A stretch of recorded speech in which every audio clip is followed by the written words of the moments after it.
All right, you guys, who's ready for some more snowmen? This is gonna be so fun. Today we're taking a different perspective on our snowmen. Instead of looking at them straightforward, like we have been for the last few projects, we're gonna be doing a bird's eye view, so a top-down perspective of our snowmen. So you can kind of see what this is going to look like once you're done. And once again, you're the artist, so if you want to change anything up and add some extra creativity to yours, feel free to do so. So our first step is going to be to get out 2 pieces of white paper like this.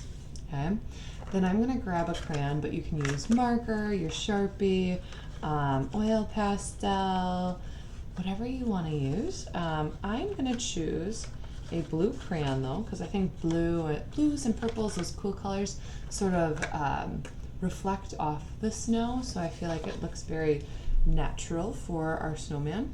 So the first thing I'm going to do is make a really big circle on this one, and don't worry if those lines get a little bit crazy, because it does tend to look pretty cute on our snowmen.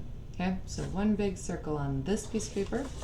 Then on this piece of paper, we're going to make a small circle and a medium circle.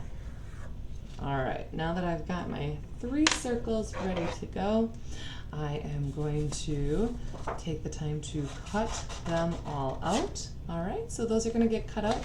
Then the next step is going to be to glue them onto a colorful background paper. Once again, I chose blue, but you can choose whichever color you prefer. So I first glued down the big circle, then I glued down the medium circle, and then I glued down the smallest circle. So it kind of looks like a bullseye, right? Once I glued that down.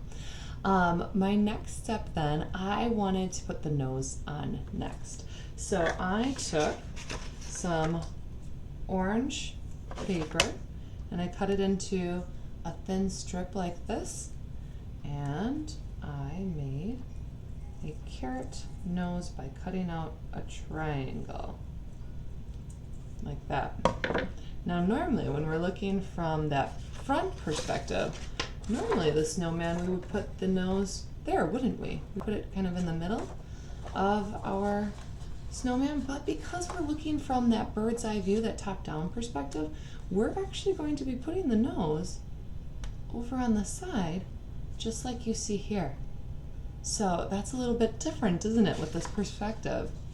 The next thing that I did was I took my Sharpie marker after I glued down my nose, and I drew some eyes and some kohl for the mouth, and I even drew some buttons going down on that middle circle here too.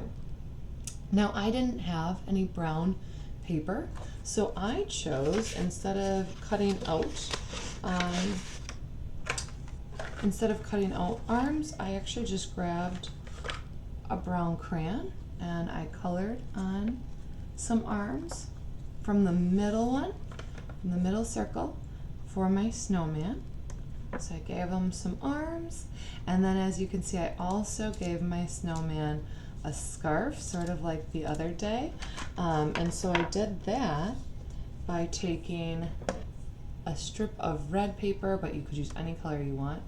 I cut it into 2 pieces, and just because I really love how these fringes look, I did cut some fringes like that too.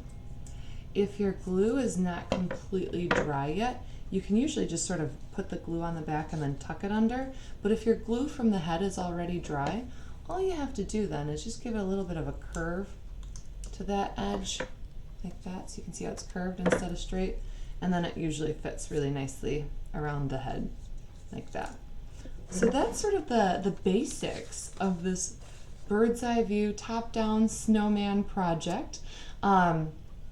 But once again, you're the artist, so if you want to add some other stuff, you want to add some snowflakes, and maybe you want to put a sled over here, you can decide what you want to do to make yours just really fun and adorable and add it to your snowman collection from this week. Have so much fun, you guys.